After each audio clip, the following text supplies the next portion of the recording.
The We Knew the Moon podcast is now the official podcast of the Goddess Temple Twickenham. Find out more on their website, www.goddesstempletwickenham.org, or find the Goddess Temple Twickenham on Facebook and Instagram. You're listening to We Knew the Moon with Therapist Saphia, an empath who started a podcast to explore the universe, spirituality, and all things witchy woo-woo. Don't forget to check out the website weknewthemoon.co.uk for all your I do what I want and the moon made me do it merch, whichever excuse you prefer to use for all of your life choices. Hi everyone, this is Dee and this is the We Knew the Moon podcast. We are the official podcast of the Goddess Temple Twickenham, which is super exciting. Check out the website, goddesstempletwickenham.org, to see our upcoming events. This is the second episode where I've got Saphia Amer joining me today. Hello! Hello! So good to be back. We had so much fun last time talking about sound healing, which I picked because you are a music therapist. And so I thought it would be a really fun topic to do with you. And I learned a lot doing the research. I learned a lot from you. So that was super exciting. And tip of that episode, if you haven't listened to it yet, was to go and check out Solfeggio on Spotify, on SoundCloud or YouTube, wherever you listen to music. It can help improve your mood and potentially help repair your DNA, which is pretty cool. Extremely cool. Extremely cool. I'm going to put all of your details again in the show notes. So if anyone wants to get in touch with Saphia for any music therapy needs, she's amazing. As I mentioned last time, she did a lot of work with my sister's twins. It was just amazing, the impact that it had. The amount of confidence that it instilled in them. And Rio, the one who's like pre-verbal, is so musical, isn't she? She loves singing and dancing and so forth. So it was such a privilege to work with her. It was. Yeah. They are super cute. I know I'm biased, but they are super cute. No, they are. They are. So yeah, that's how our paths recrossed, because we had met before working in the same building, but for different organizations. Small world. Lovely to have you back. Now, the topic that you are covering has kind of come off the bat of previous episode with my sister, who obviously you know because she is the mother of the aforementioned twins. She covered psychic mediums. She did cover a little bit on like spiritual fakes and tricks that can be used. Darren Brown is one key example of someone who likes to expose these different tricks and so forth. And so we thought it'd be really fun to do another episode specifically on spiritual fakes. Yes. I have to ask you, where do you stand in terms of whether psychics exist? I don't know. That's a hard one for me to answer. I think I've grown increasingly skeptical. I don't think that they don't exist. I think I'm more aware and concerned about the harmful effects of it. I think we're on the same page here. We talked, me and my sister, about our favorite psychic, Glenn. And I've talked about him on this podcast as well. I need to meet Glenn. He charges very reasonably. So you can't say that he's like taking advantage financially. And the stuff he comes out with, of course, there's a lot of stuff that you could argue is generic or could apply to many people. But then there's some stuff that you're like, no, how did you know that? Loads of stuff that even I didn't know about my own background and my family because I hadn't met those family members, or they passed away when I was young or before I was born. And I had to actually fact check with my parents and stuff. How does he do that? And we talked about, is it that they pick up on stuff that you can't understand? Is it that they're just super intuitive? Glenn talks through his spirit guides. Is that a thing that's actually possible? I don't know. But the one thing that we definitely know is that sadly, there are a lot of fakes. The fact that there are fakes, it doesn't mean that there aren't real people. We're just specifically talking today about fakes. It is worrying, isn't it? Because they often are in a position to take advantage of very vulnerable people emotionally and maybe physically, health-wise and so forth that are seeking their help. No, exactly. And I think I've only had an experience actually once of one tarot reader. A friend of mine recommended. I was sort of sat on the fence and I thought, you know what, I'm just going to do it for entertainment and to see how it goes. But I thought what was very interesting was the woman that I had gone to actually said, this is for entertainment purposes. Ooh. Yeah. And I thought that was really responsible of her because she wasn't saying I'm a fake. She wasn't saying that she didn't have psychic abilities, but she was clearly protecting herself in case I guess there's the dangers of you tell people something and then they act on it. It has consequences. But I found with that experience, she said rather generic things. I think the one thing she said that really sort of spooked me, my grandma died, I think 6 years ago. And before she died, she was doing research about the family history. So I had in my room the book that she was going through of family history. And this woman said something about there's an older person that has passed that wants you to carry on the research or the book. But then they do say generic things like, oh, I'm getting the feel of a presence of an older person, maybe a granddad, and I can smell polos. And I thought, I don't know why I always associated that most grandparents, at least in England, would have like a pack of polos or something. So I was like, well, this could be anyone. Yeah. But then also, not everything that happens to you is going to be so specific it only ever happened to you. Exactly. For some of the generic stuff, it could be true. You know? Yes. We've mentioned on the past episode that Glenn is so specific that it freaked us the fuck out. So Glenn put a spanner in the works in that before I met Glenn, I would have thought that most psychics are just super, super intuitive and clever at picking up things subconsciously or that we're subconsciously giving off. And, you know, maybe that is a psychic power. Maybe that is a level of like psychic intuition that is beyond most of us. I wonder as well. I think that for some people they do. Yeah, I can't say for sure, but certainly thinking about the experience you had with Glenn, there must be some people that have those abilities. But I think there are some people that are just very perceptive. They pick up on things like body language. They're very socially clever. Whether there are psychics that are real or not, it definitely is for sure that there are a lot of people that are taking advantage. So that is what we are interested. I think it's useful to be able to pick up on that as much as possible. I often say that to my therapy friends, I feel like we bring a therapy perspective to a lot of aspects of life. Yeah. And I've just accepted I can't help but do that now. But I think, look at it from a perspective of a therapist as well. I think before I trained to be a therapist, especially like my early 20s, feeling a bit lost, anxiety, unprocessed stuff, I felt very drawn to spiritual ideas and spiritual things. But I think since I've trained to be a therapist, not sort of positioning myself as above anyone or anything, I feel like I've got a deeper understanding of mental health issues, and just taking more of a critical approach. Because I do think a lot of people who are drawn to these things, not always, but even just reflecting on my own experience, they're seeking something. They could be going through and tend to be going through a painful experience in life. I mean, if you're trying to reach out to the spirit world, that implies that you've got some unresolved issues with someone who's passed. And that is something that is very common, you know, when we suffer loss, right? That we have unanswered questions and we are in a particularly vulnerable state of mind. So it's not a surprise that those people that are seeking these services are vulnerable and therefore easily manipulated. I guess I wouldn't say my concern or my perspective of it is, when does someone need professional help? Right. When do they need to go and see a therapist, whether it's a psychotherapist, a music therapist, a cognitive behavioral therapist, an art therapist, whatever it is? When do they need to have medication as well?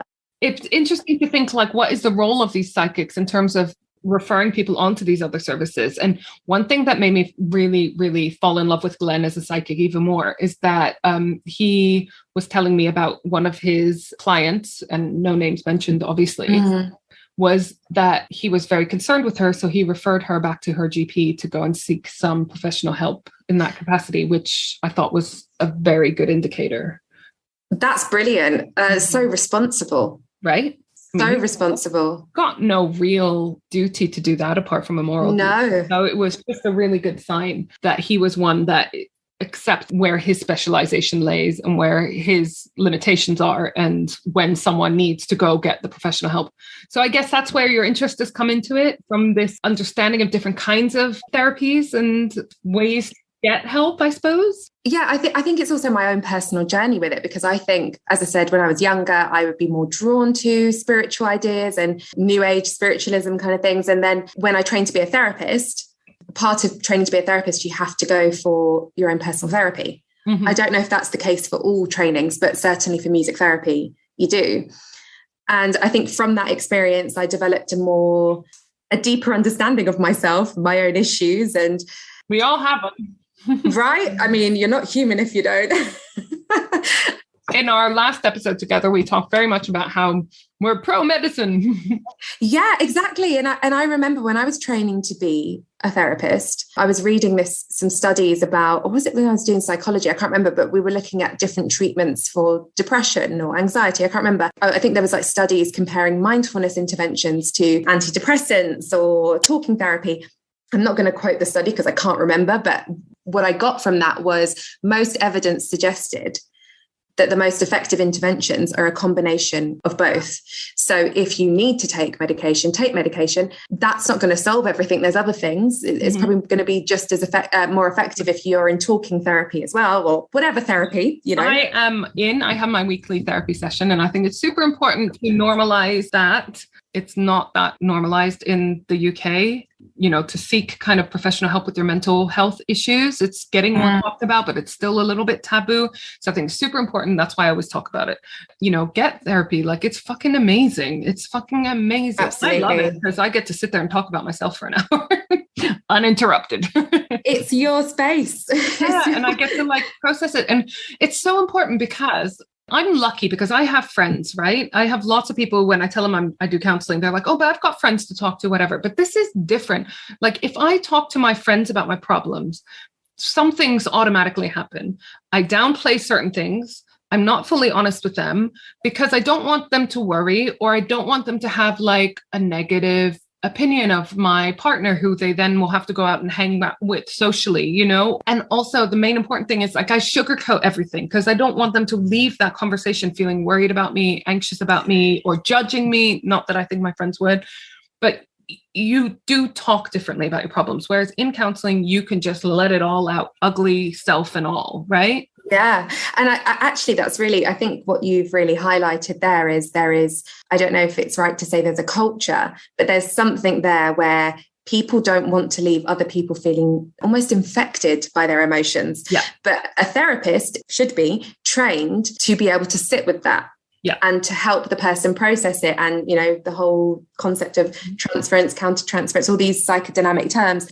But I think there is still a stigma around seeking help and therapy. Yep. And I love this toxic positivity. Ooh, especially in the spiritual world with all this good vibes only or whatever. It's fucking bullshit. It's so bullshit. You're not going to be good vibes only all the time. Of course, we want to get to a state of good vibes much of the time, but there's nothing wrong with having a difficult time. And like you said in the last episode, anger is healthy. And yeah, sometimes you're going to feel down and whatever. And yeah, to just have someone that's your person, that's unrelated from every other element of your life. So you don't have to worry about them meeting your partner or your friends or your family, whoever it is that you need to have a little whinge about. It's so good. And also not having to worry because they're a professional with how they're going to react to what you're saying. You're not worried about making them feel down or stressing them out or worrying them because that's what you're there for. Absolutely. Can't advocate it enough, really. Yeah, as I say, like I can't help but approach this topic from a therapist perspective. And I think, don't know if you can necessarily say that this is because of this, you know, culture of new age spiritualism, but I do think it feeds into people being afraid to experience negative emotions.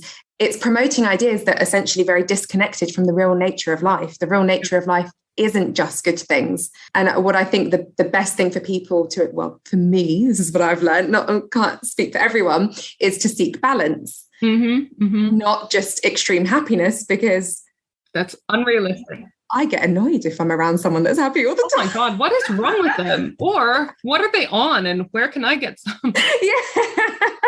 How much easier is life when you just accept that there are times where you're going to be angry and times when you're going to be sad and times when you're going to be hurt or jealous or all of these negative emotions, and just instead focusing on how to handle them and deal with them in a healthy way rather than letting them take over, because trying to deny them, just not realistic. And we had a whole episode on shadow work in season 2. God. But yeah, we talk about that a lot. Like, it's just unrealistic to expect yourself not to have these emotions. Yeah, you should almost be told the minute you're born, this is the real nature of it. And you'll be happier if you accept it. Yeah, because what happens when we have those emotions that we are trying to avoid? We then beat ourselves up for having them, or we try to suppress them and they come out in other ways.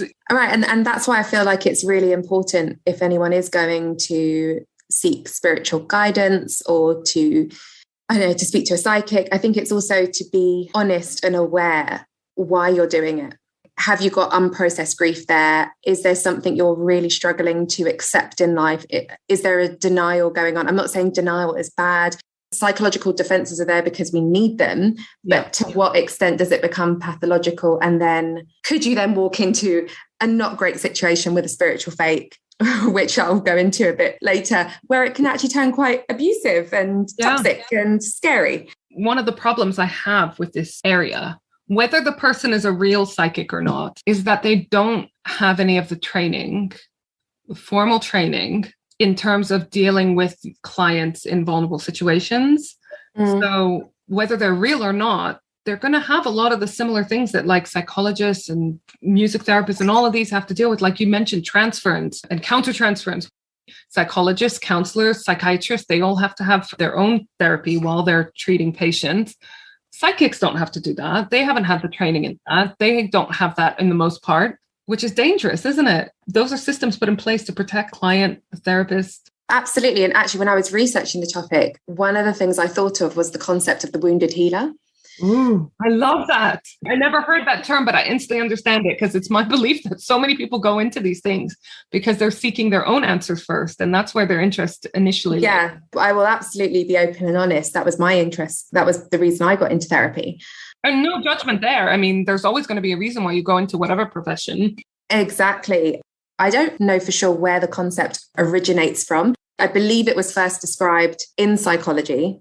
I could be wrong, but I think it was first described by Carl Jung. And it's definitely a concept that is heavily associated with Jung. And when I started reading more about psychology, I fell in love with Jung. I know. I'm obsessed with him as well.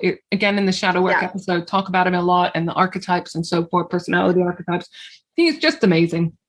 Absolutely. He used this concept of, the wounded healer to describe psychoanalysts. But I think now that could be applied to therapists generally, who had chosen to go into clinical practice because of their own psychological wounds. I truly believe that. At the moment, I'm training to be a vocal psychotherapist, which is heavily informed by depth psychology, and Jung, and that's come up a lot as well. Most people go into them because they have a wound. What scares me about the spiritual world, or can I call them spiritual charlatans? I love the word charlatan. Yes, we need to use the word charlatan more often. Spiritual charlatans or fakes is if you are potentially, say I'm selling myself as a psychic or a tarot reader, if I've potentially got someone on the other end of the line that's suicidal, or I don't know, basically a very vulnerable person. With red flags, let's call them red flags. Yeah. Red flags, right. And then I'm not aware of my stuff, I could make that situation worse. Say you have an unmet need, and then that manifests in a need to always be wanted or needed. So then you want to keep someone coming back to you. I mean, the idea is in therapy is that you're there to meet the client's needs. And that's why we have supervision and personal therapy, so that we're not using our clients in the wrong way. Checks and balances to make sure that everyone is protected. Or rather, I should say, not using your clients at all to meet your needs. There's lots to be criticized and to be said about the therapy, psychology profession. It's not perfect. But just the fact that having gone through that training and practiced as a therapist myself, that's what's changed my view of these like spiritual leaders, because I'm like, what checks and balances have you gone through? Yeah. What reflection have you gone through? And you're claiming to be this divine character or this divine person, not saying that they're not.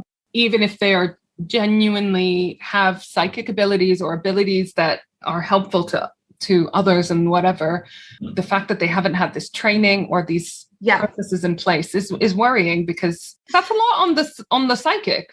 Exactly. And just to say, so the concept of the wounded healer isn't to condemn someone for having wounds. The whole idea is that they use their woundedness to promote healing and empathetic understanding.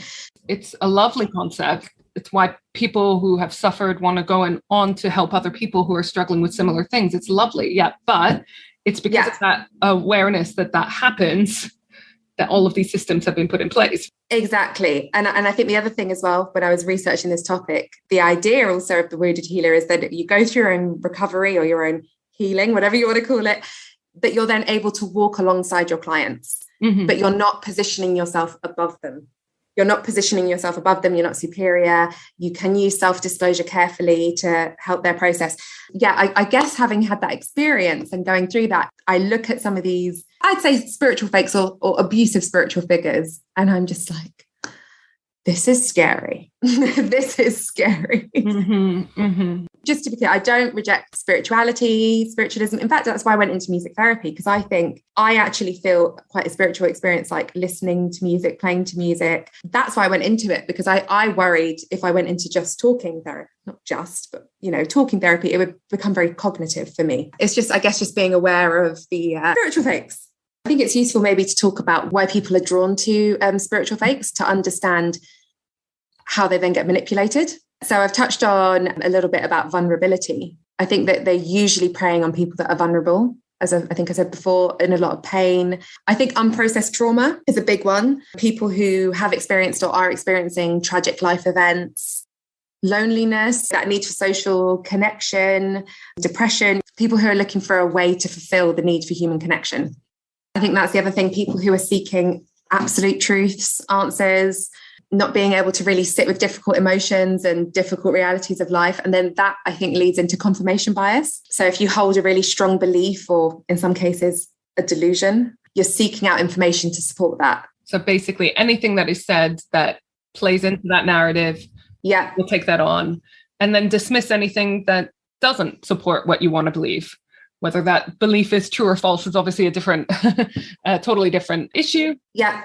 And I think we all do it to an extent, no judgment, been there, done that, probably still doing it. I think people who are vulnerable to it, also people that are finding it really hard to accept the difficult truth. Yeah. They're in denial. They're searching for information to confirm what they really want to hear, rather than the truth, whatever that may be. Exactly. Well, look, how much nicer is it to think if we've lost someone, that they are still around us to some capacity, looking after us, looking over us. Yeah. Instead of, they just don't exist. Nothingness. It's scary. Right? It's scary. Yeah. If we've lost someone, it's scary to think of them like that. It's scary to think that that will inevitably happen to us. Lots of reasons why we want to hear that these people are around us and watching us and so forth. Exactly. I sort of touched on it briefly, but like unresolved trauma. So that sort of disconnect between the mind, body, authentic self. Yeah, I think those people are particularly vulnerable to spiritual fakes. One of my favorite trauma therapists, Gabor Mate, he actually spoke about spiritual bypassing. I heard him on a podcast speaking about meditation, and he was talking about, people, they sit on the cushion to achieve these states of serenity. However, they can't actually integrate the trauma that they've experienced or difficult life events. And rather than working on integrating that, which requires being with it and working through it, they have to keep coming back to the cushion to meditate, trying to escape from something. You're trying to flee from something, essentially fleeing from reality, the mind-body connection. And again, no judgment, because working on your shadow side and trauma is fucking hard, isn't it? I mean, it often means reliving all of these emotions that you've been trying to avoid. It's hard, but it's necessary, isn't it? So I think if you have a tendency, and I guess we all do to an extent, to engage in spiritual bypassing, essentially, explaining away difficult emotions, traumas, instead of working on integrating it, I'd imagine that would make you quite susceptible to these characters. Charlatan. Oh, characters. That's another good word. Characters, or the charlatans. I just wanted to touch on spiritual bypassing because I think it is a big part of this. So psychologist John Wellwood coined the term spiritual bypassing to refer to the use of spiritual practices and beliefs to avoid confronting uncomfortable feelings, unresolved wounds, and fundamental emotional and psychological needs. According to integral psychotherapist Robert Augustus Masters, spiritual bypassing causes us to withdraw from ourselves and others, to hide behind a kind of spiritual veil of metaphysical beliefs and practices. He says it not only distances us from our pain and difficult personal issues, but also from our own authentic spirituality, grounding us in a metaphysical limbo, a zone of exaggerated gentleness, niceness, and superficiality. So that bullshit of good vibes only. Yes. And it's why I appreciate people that can express healthy anger. Yes. If you find yourself, is this controversial? If you find yourself in a circle of friends or whatever, where you're not allowed to express when you're having a shit time, find other people to hang out with. I don't think that's controversial. I think that's good advice. Not saying you got to be a Debbie Downer all the time. No one likes that person either. But if you're having a shit time, fucking say you're having the shit time. Yeah, I think that's the misconception of it, that if you're not skipping and smiling all the time, then you're a Debbie Downer. I mean, yes, there are Debbie Downers, which are hard to be around. I love that phrase. This is just about being very real. And being able to say if you're struggling with something. And I think it's so important to be able to talk about that. And the more you talk about it, the more other people around you will feel comfortable. And then, like we said, we'll normalize seeking help and talking about your difficulties. You'll be able to find more support. Because I noticed this in particular with my partner, who struggles with anxiety and a lot of issues, and the typical male thing of not being able to talk about his feelings, right? And he was working in a very tradesman laddie environment as well, which didn't help. But now that he feels a little bit more comfortable talking about when he's struggling with things emotionally and so forth, he finds that most of the time the people he opens up to are like, oh yeah, me too. They're probably relieved. Right. And then they have a dialogue and they can actually talk about it. Exactly. The relief of being able to be honest with your friend, and then your friend having an outlet to talk to you too. It's just beautiful to watch, actually. I always think back to the very pretentious book, but also quite important book, A Catcher in the Rye, Holden Caulfield. He talks about, I think it's the opening scene where the opening scene, is that what it's called in the book? The opening lines, where he's talking about being in a field full of people and feeling lonely. Exactly. You can be absolutely surrounded, but just not being heard or listened to. And that was actually when I studied psychology before my therapy training. One of our lecturers he must have been a therapist. And he said, you will be surprised at the amount of people that will pay you because they have no one else to listen that will listen to them, which is just heartbreaking, actually. It's just so sad. I think also understanding spiritual fakes is also understanding the cultures in which we live in, the stigma around mental health, the fact that people do feel they can't open up about things because they're going to get branded as negative. I have had less people react weirdly to me saying that I've seen a psychic than to me saying I have weekly therapy. Isn't that weird and shit? Yeah, it is shit. And it makes me think that we're talking so much about mental health. And I'm not saying progress hasn't been made, but I still feel there's a lot of progress to be made. I'm shocked at how much we talk about mental health in society today, and especially with like more awareness around men's mental health, particularly. Yeah. And yet people are still shocked when you tell them that you're seeing a therapist. Yeah. There's a lot of toxic stuff that has come up of me and one of my therapist friends laugh about Instagram therapists. It's okay to be on Instagram, but I mean, what we mean is that people reading snippets of information and that's sufficient enough rather than seeking help when you need it. I wanted to just say just one more thing about spiritual bypassing. So Robert August Masters goes on to say that aspects of spiritual bypassing include exaggerated attachment, emotional numbing and repression, overemphasis on the positive, my favorite, not anger phobia, blind or overly tolerant compassion, weak or too porous boundaries, lopsided development, debilitating judgment about one's negativity or shadow side, devaluation of the personal relative to the spiritual, and delusions of having arrived at a higher level of being. Ooh. I think we've all done it to a certain extent, but I think it's really interesting because it makes me question about the spiritual fakes. Are they just engaging in extreme spiritual bypassing? Yeah, well, that's the other thing. Are the fakes, do they know they're fake? Well, I will give an example of one of the spiritual, I think he can be classified as a spiritual fake. So I was looking into Bikram Chowdhury. Yep. So Bikram is, I'm sure we all know, hot yoga. I think there's a documentary on Netflix at the moment about him. I have, yes, I've seen that. Have you seen it? Yeah. Yes. I mean, he's one creepy fucker, and there's a reason why you don't see Bikram yoga anymore. It's all changed to hot yoga. Has it all changed to hot yoga? Mm-hmm. Everything that used to be called Bikram yoga, blah, blah, blah. Because for those that don't know, hot yoga just means yoga in a hot place. Bikram yoga was in a hot room, but a very specific series of poses that he invented or coordinated, or whatever the word is. I used to do Bikram yoga a lot when I did one, and it was absolutely fucking amazing. I got so flexible. You leave a Bikram session feeling like you've had a massage, which is pretty cool when you exercise, because normally I'm used to finishing my exercise feeling fucking sore all over. Right? Mm-hmm. So I loved it. I haven't actually been back to a hot yoga place since shit hit the fan for him, which I'm assuming you're going to go into a bit of details. But yeah, they've all changed their names now. You won't see a Bikram yoga anymore. They've all changed their name to hot yoga or whatever. He is I would say interesting. I don't mean it in the actual definition of interesting. He is a charlatan. So he used a strategic combination of psychological manipulation and professional intimidation. And he made sure that he was viewed by everyone as a veritable god capable of providing the keys to health, happiness, and transcendence.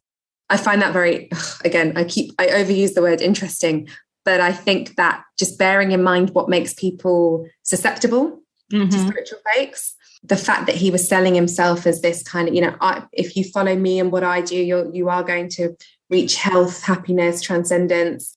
And I think when I watched the Netflix documentary, he said something, but he was very angry. No one is as spiritual or whatever as I am, and blah, blah, blah. Well, let me talk a bit more about some of the tactics he used. It kind of developed over time, like a lot of cult movements, huh? It seemed like they're testing the boundaries. That's it. More and more extreme as they are able to get away with things. He felt like very much that kind of guy. Exactly. And so I think one of the things he was promoting was dehydration and not sleeping, right? Yeah, which, that's cult 101. So if you've worn someone down that much psychologically and physically, I don't know about you, I can't really function without sleep. And then the verbal abuse, he was using verbal abuse in classes, and then the very ugly things that came up about the sexual advances, essentially rape. Yeah, let's call a spade a spade.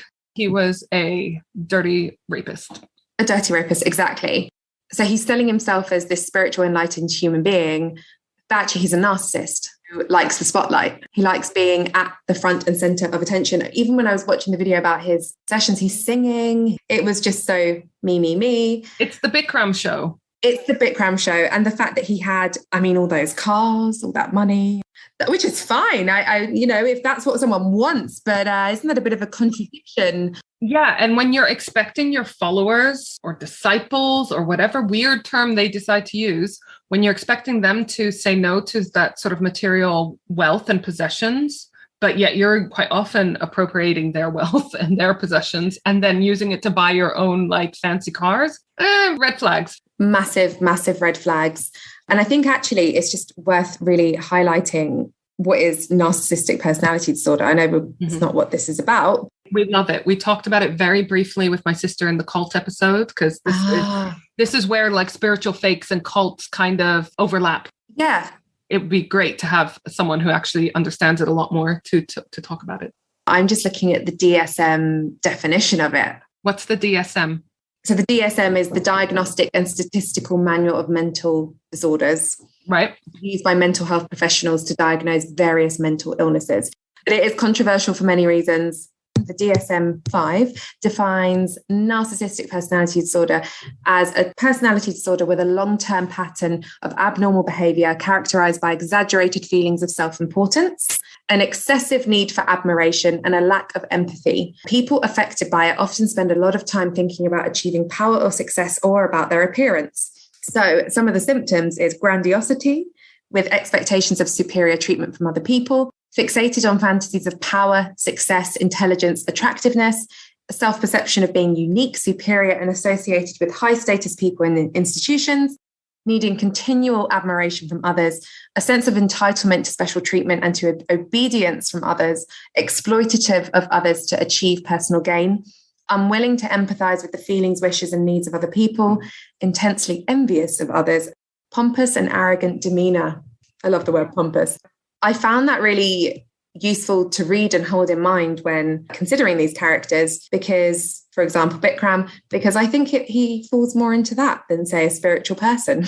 Oh, for sure. For sure. I don't know whether you could have narcissistic personality disorder and also be spiritual. I don't want to exclude them because if you have such a disorder, you can do things to mitigate it. And maybe that involves some sort of spiritual journey. Yes.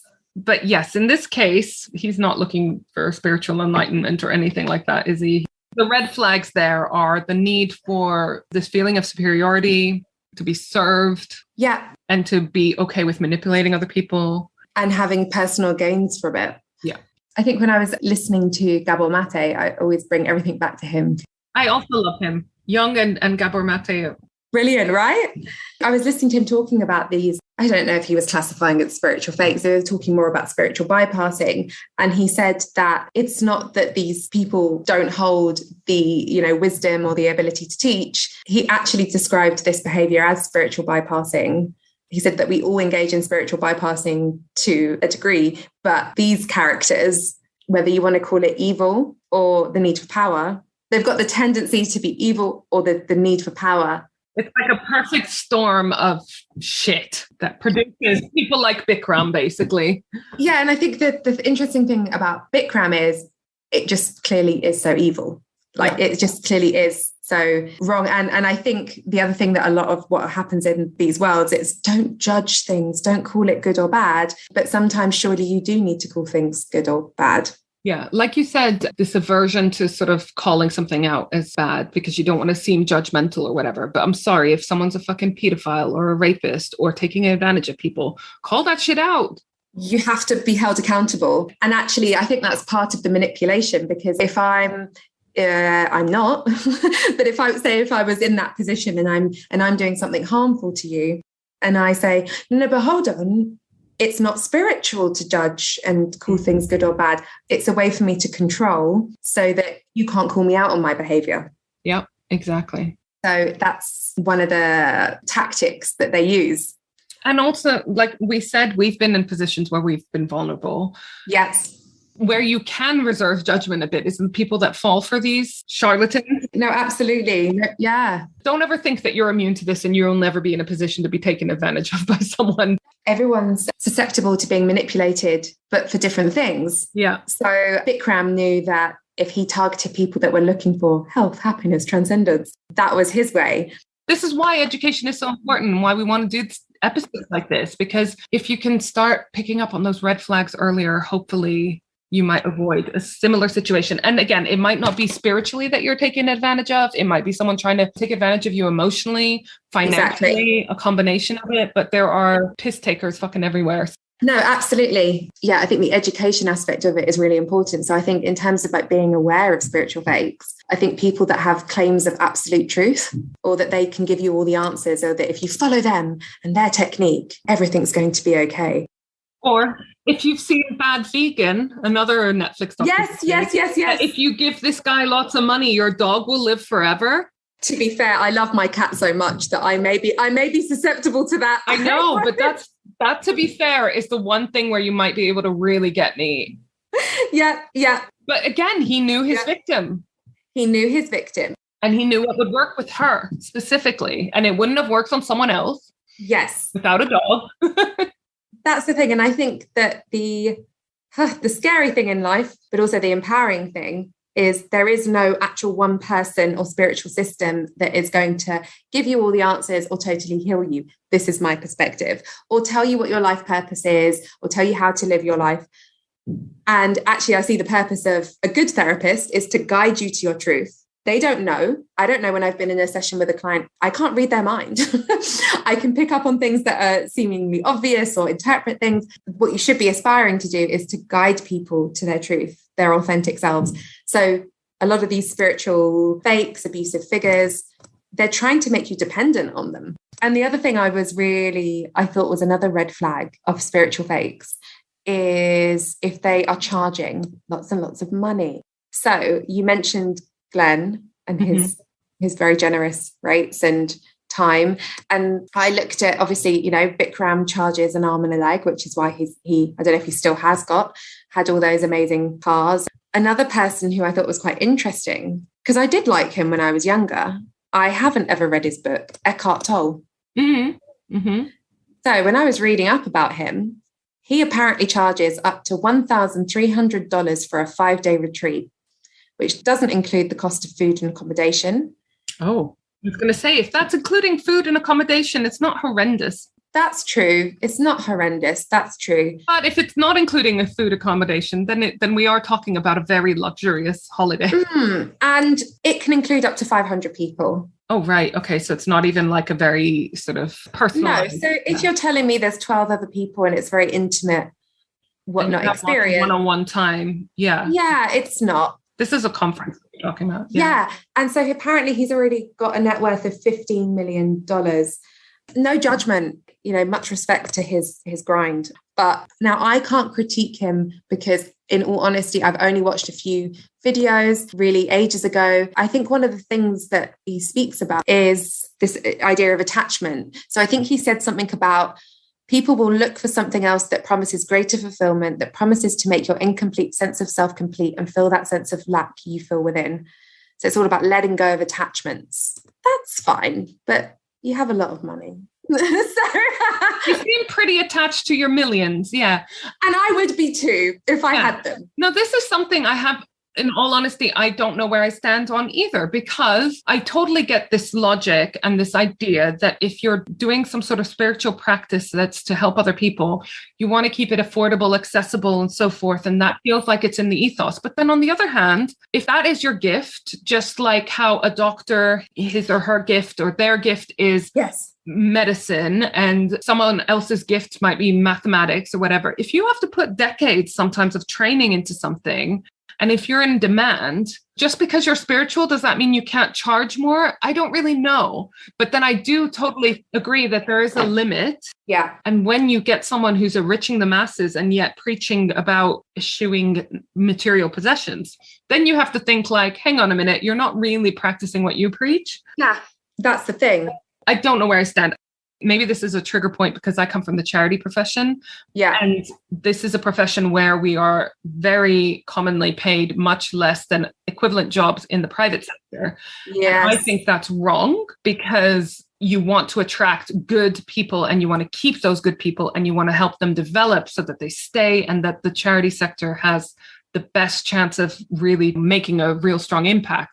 So I kind of feel like the same in the spiritual world as well. Like, just because you're practicing a spiritual thing, should you have to live in poverty? No. And I agree. And I think actually it's also a frustration I share as being a therapist, at least in the UK. We do not get paid that great. And I've often had people say, oh, it's so nice what you do. And I think it's bloody hard. And I've trained and I've studied and I've acquired skills and all of that.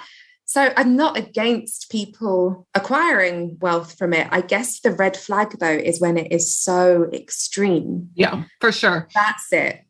It's you can't actually say that you believe in non-attachment if you own 5 Porsches, for example. It's not to say you can't own one. 1 Porsche is the limit. 2 is the breaking point. 1 Porsche. You should be able to make a living from it at the very least, right? No, absolutely. If that is what you want to do, and that's how you help people, you should be able to make a comfortable living, I'm even going to say. No, I think you're absolutely right. And I think that's a really good point to highlight, because there is a devaluation also of healing professions and helping professions. Yeah. And it doesn't help the profession if people are struggling to survive within it. It's never the thing. But for sure, we're talking about the extremists that are charging. We're talking exactly a crazy amount for. Yeah, and I think it's important to practice what you preach. So actually linking that to the being underpaid, if you're doing a helping profession and you're not being paid enough, it's going to take a toll on your mental health, and eventually you're probably going to drop out of it. Yeah. One of the things that kind of, I don't know if irked me is the right word, when I watch a video, it's all very calm, detached talking. And for me personally, I have a bit of a negative reaction to that, because what I thrive off and what has been my best experience as being a therapist or being in therapy is like someone I can relate to. Yeah. Also, you can be a lot calmer when you have no money worries. Yes, as we probably all know very well. Yeah, there are certain red flags. Pricing is definitely a thing to watch out for. Extremely exorbitant amounts of money. Yeah. Is definitely something to watch out for. I think a lot of the ones I've spoken, I think Bikram is more obvious. I was also reading up about Sadhguru. There are theories about how genuine he is, and there's controversy. I was reading about his Sadhguru. He's an Indian yoga guru. He's been teaching yoga in southern India since 1982 and established the Isha Foundation, which operates an ashram and yoga center that carry out educational activities. Are we talking about Rajneeshi? Is that also his name, or is this a different one? Jagadish Jagi Vasudev is his original name, better known as Sadhguru. Yeah, no, I think it's a different one. Yeah. Is it a different one? Yeah, well, I'm sure there's many. Yeah, I did read about one spiritual fake, though, if I can mention it. that actually made me laugh. And I don't know if it should make me laugh, but what made me laugh was more about the tactics that she went through. Who is this? So, have you heard of Mrs. Elsie Reynolds? No, I already think she sounds fucking weird, but go on. She held seances in the Grand Pacific Hotel in California. Ooh, fancy. She was a fraud. And there was one particular seance in 1906, so this is a while ago, and she was warned there might be an attempt to prove that she was a fake, but she thought she could outsmart people. So she hired a guard to remain in the seance room and watch over the medium's cabinet. Then a woman came in, Selma Savoy, who wanted to communicate with her dead sister. Mrs. Reynolds complied, and the guard sat in on the seance. He had a cane in his hand to protect the secrets within the cabinet. As soon as Mrs. Reynolds took on the form of the deceased sister, sorry, you're laughing already. Selma, so the woman who came in, jumped up and grabbed her. A struggle. Sorry. So they're fighting, and the medium and her guard. Sorry, I can't say it. The medium and her guard fought their way out of the main room and into an adjoining room where the police were waiting for them. Caught in the act of pretending to be a conjured spirit, police discovered that Mrs. Reynolds wore numerous different spirit costumes made of white, filmy material under her dress. She was publicly outed as a fraud, and the police went to work to gather complaints against her. Wait, so how did they prove she was a fake? Because she wore billowy white stuff. I don't really know. That's a very good point. I mean, she sounds like a fraud, but... I mean, she's out, and the fact that she hired the guard. Yeah. Guard her cabinet. I mean, what's in the cabinet? I don't know. This might be something you want to cut out. I don't know how you... No, I'm going to keep it in, and we're going to research it more. I think we need to research it more. It's quite funny. Hilarious. I love the idea of their little fight. It sounded for a minute like Selma, who came to see the medium, hated her sister that passed. And wanted to strangle her for the final time or something, like have a little fisticuffs with her. I have several sisters and I can empathize with Selma. I did listen to the podcast with you and Rhonda, and actually when she was speaking about Nancy Reagan, and the fact she leaned on advice from Joan Quigley because of the trauma she experienced, with her husband, I think that just really highlighted. I mean, again, that's quite an extreme case. Many of us want to be in a position of controlling the Cold War, but it just showed if you're scared of something, if you're anxious about something, if you're, that level of fear, we've all had it at times, haven't we? When family members have been ill or when we've suffered loss or whatever. I mean, you can just see how it would escalate to that point, I think. If money wasn't a concern, if you could just pay, without having to worry about the money side of things. Yeah. Yeah, exactly. And so I think that's all I've got to really share about spiritual faiths, but I have concluding thoughts. Oh, tell me your final thoughts, like Jerry Springer. My final thoughts. So final thoughts. I don't disbelieve in spirituality or the fact that people may have psychic or spiritual powers. However, there's clearly dangers in this world that people should be aware of. And I think that anyone who's wanting to go to speak to like a psychic or who finds themselves really being taken by a spiritual figure, that's fine. But I think it's really important to ask yourself, is there something difficult in my present or past that I'm trying to avoid or run from? Yeah. Is there something I'm finding too painful to accept and process alone? Sometimes people do need professional help and or medication. Nothing wrong with that. I would argue that everyone needs counseling. Yeah, exactly. And as we've sort of touched on this, despite the fact that there's so much conversation about mental health, there's still such a stigma around it and then seeking help. And actually, sometimes it's, as you literally highlighted, it's more socially acceptable amongst some circles to go to a psychic or a life coach. Again, nothing wrong, but more acceptable to go to one of those than it is to go to a therapist or a counsellor. So if you are going to see counselling, spread the word. Exactly. I think the more and more people speak about that, it's going to become more socially acceptable. This is my bias because of I'm training to be a vocal psychotherapist. I'm very much into trauma and the mind-body connection. And I want Gabor Mate to adopt me. It's probably too late to be adopted, but there we go. Just to hold in mind the importance of the mind-body connection. Am I allowed to suggest books that people should read? Yeah, of course. We'll put them in the show notes. So I really recommend reading Bessel van der Kolk's Body Keeps the Score. Ooh. And Gabor Mate's When the Body Says No. yeah, again, not rejecting spirituality or anyone with spiritual powers, but please also don't reject medicine and therapy and other things. Yeah. We'd love to hear your experiences. If you've ever been sucked in by someone, no shame. They're fucking professionals at what they do. Yeah, we're all putting our hands up. You know, we've all, I'm sure, not managed to get through life to the age that we have without being, if not spiritually, then definitely emotionally sucked in by someone. Yes. That is absolutely amazing. I'm so pleased to have you. I'm going to have you come back because for sure we need to do an episode on the Fibonacci sequence. I'd love to do that. I'd love to come back. I've really enjoyed it. Thank you. And you are fantastic. And we will see you soon. Thank you, everyone, for listening. Thank you, Saphia, for coming along and speaking to us. See you next time. Bye. Bye. If you want lots more fun, moon info, and all things spiritual, plus our merch shop, please visit our website, weKnewTheMoon.co.uk. And if you want even more, head over to our Patreon page, patreon.com/WeKnewTheMoon, and check out some of our bonus content. We're also on Facebook and Instagram at we.knew.the.moon, and we're also on Twitter at WeKnewTheMoon1. See you next time!